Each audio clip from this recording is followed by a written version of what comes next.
Iginit po kasi ng OSG na wala nang kahit anong legal obligation ang gobyerno na makipagtulungan sa ICC dahil nga daw po hindi na tayo miyembro ng Rome Statute. Pero hindi po niya nabanggit kailanman sa kanya manifestation na mali ang pakikipagtulungan ng gobyerno sa Interpol.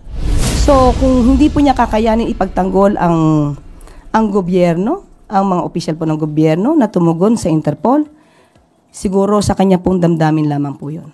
Possibility po ba na palitan ang Solicitor General kasi parang he defied yung mandato niya na maging representative po ng gobyerno sa mga kaso? Siguro po mas maganda po kung mismo si Solgen ang mag-assess sa sarili niya kung siya pa po ba ay nararapat na tumayo bilang Solicitor General. How necessary is it for the palace to find another Solicitor General or another government lawyer who is more willing to defend government agencies that executed the arrest? What is the important? It's very important. It's very significant to get another lawyer who is very competent and very effective in defending the causes of the government.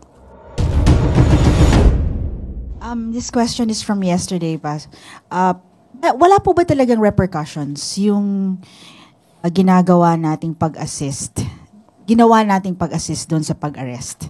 Like yung we provided the airplane, mga ganun po. Wala po ba itong magiging masamang epekto? Mas magkakaroon po ng repercussion kapag po hindi tayo tumugon sa ating obligasyon na makipag-cooperate sa Interpol. Yeah, since hindi na tayo member, yun ang... Hindi naman po ang konsiderasyon dito ay yung pagiging miyembro ng ICC. Ang konsiderasyon pong ibinibigay natin dito ay yung pakikipag-cooperate po sa Interpol. Thank you. Christian Yusores, Radio 630.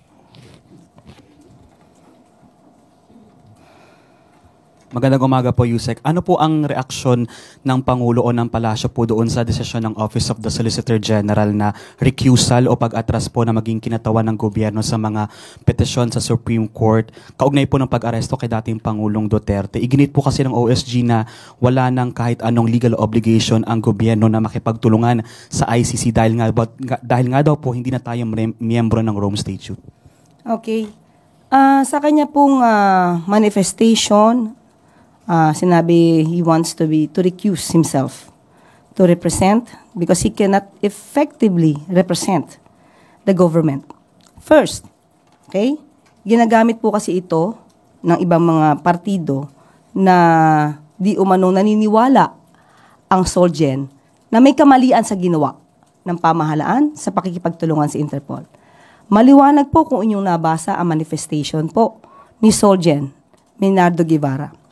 Binanggit lamang po niya na siya po ay naniniwala na walang jurisdiksyon ang ICC sa Pilipinas.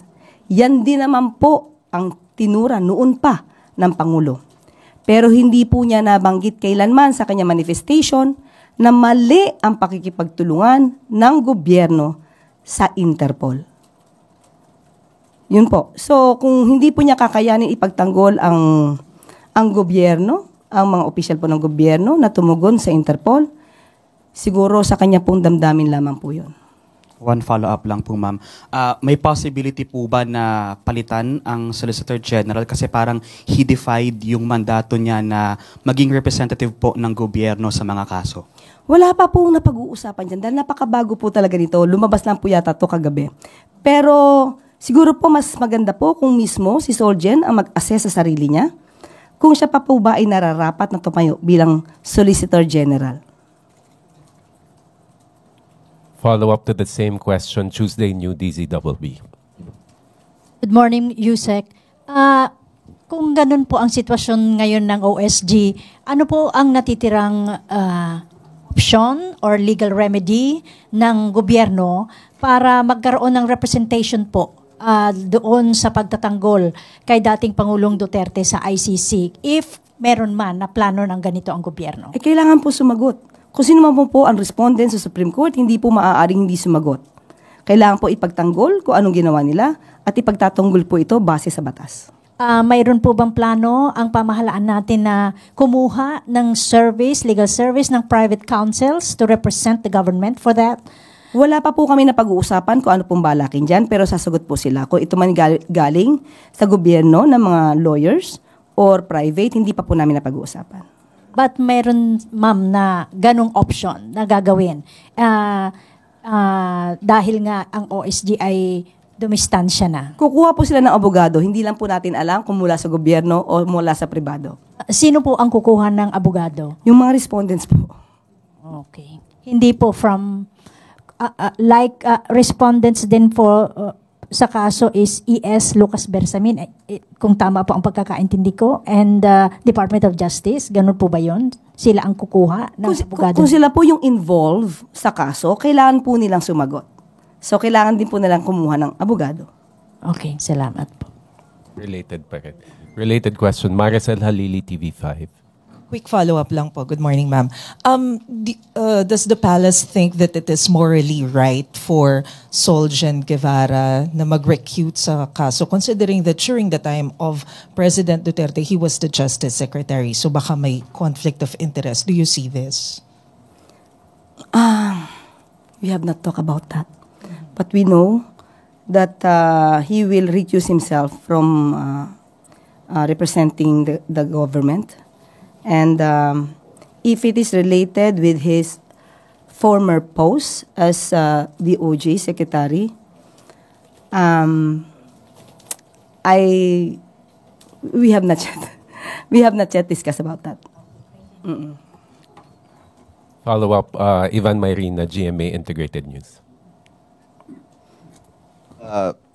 Attorney Panelo views this act by the Solgen as a win, as in fact something that strengthens their case, questioning the jurisdiction of the ICC. Your reaction to that? Of course, he will make that statement favorable to their case or to their position, when in fact it's very clear from the statements, from the statement of Solgen Guevara, that he's only discussing about the jurisdiction of the ICC.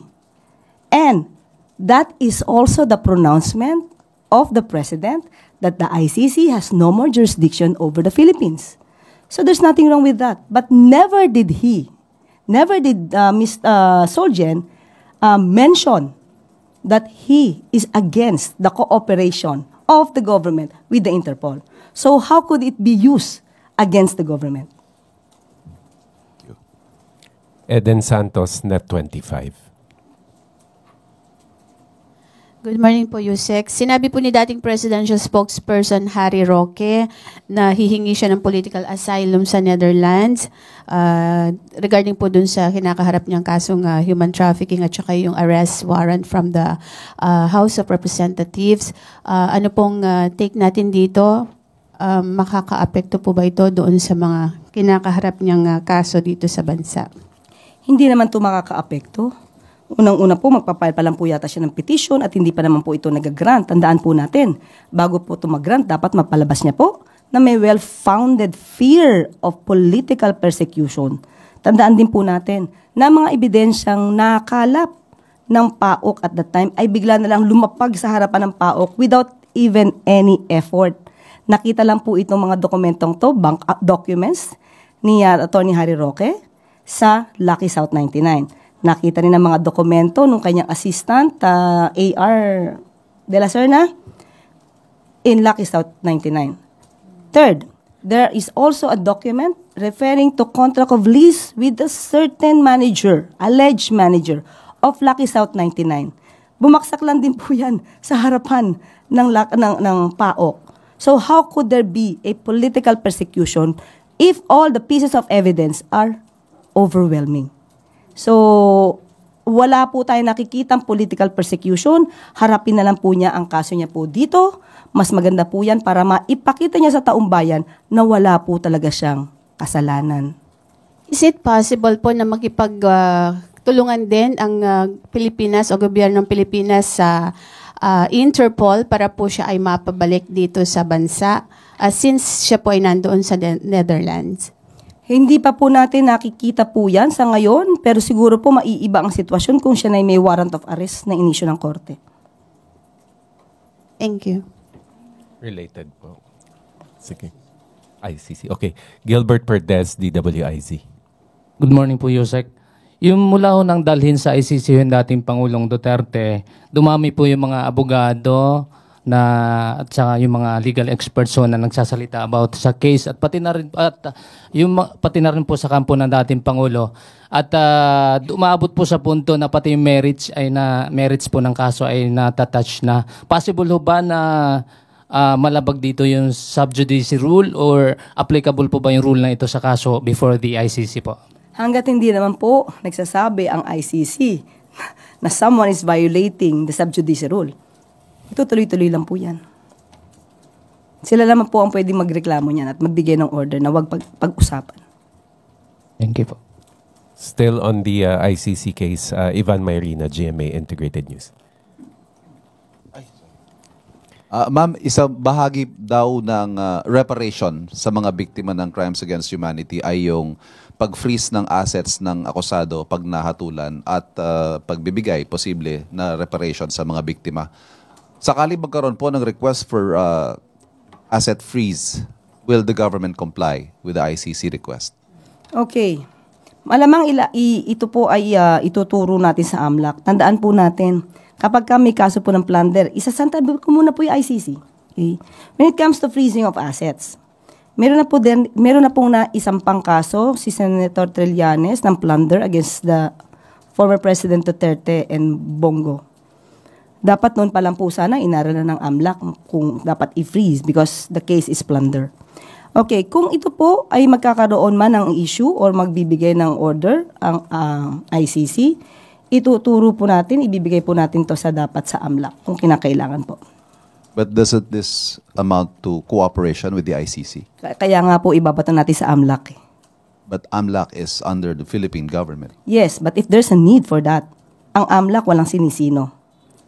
So kung kinakailangan po, para po mabigyan ng reparation damages kung sino man ang masasabing na biktima, din kailangan pong ibigay ang hustisya. And it doesn't matter if the request comes from the ICC whose jurisdiction we do not recognize? Yes, because dapat natin ibigay kung anong dapat na maibigay na hustisya.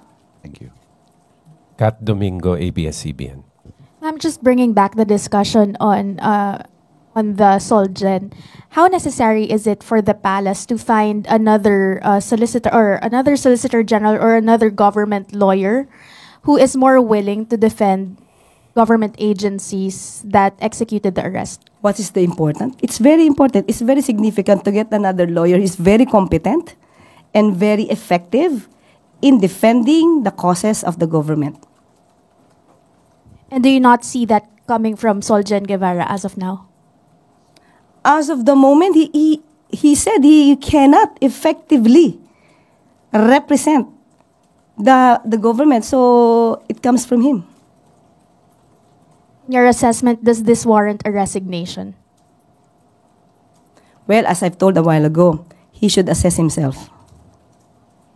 But would you at least recommend to the president? No, I would not.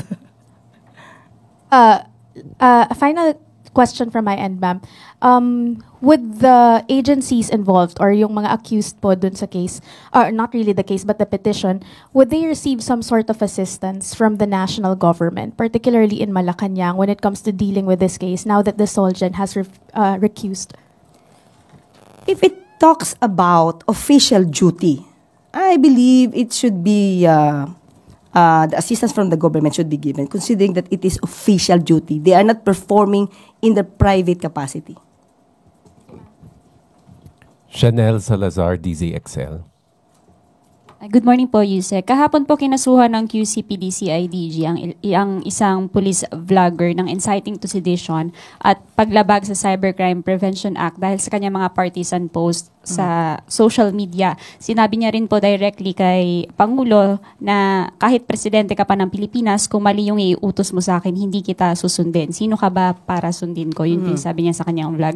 Nakarating na po ba ito kay Pangulong Marcos? Ano pong reaction niya or any reaction po? Kahit sino naman po sigurong Pangulo, mabibigla po sa tinuran ng sinasabing opisyal, uniformed personnel. Alam po natin na pagka-uniformed personnel, dapat po impartial at non-partisan. So, doon pa lamang po ay may violation na po siya. So, kung ano po yung nararapat na kung meron man pong pagdidisiplina o parusa, siguro dapat lang pong ibigay kung naaayon po sa batas. Ito na rin po ba yung time na dapat umaksyon na yung palace? Since sabi niyo po kahapon na hindi niyo palalampasin yung mga statements na may elements ng inciting to sedition. Yes, kung ito isolated case, kapag may maganito po at talaga pong nananawagan ng panggugulo, hindi po talaga to palalagpasin ng palasyo. Thank you po.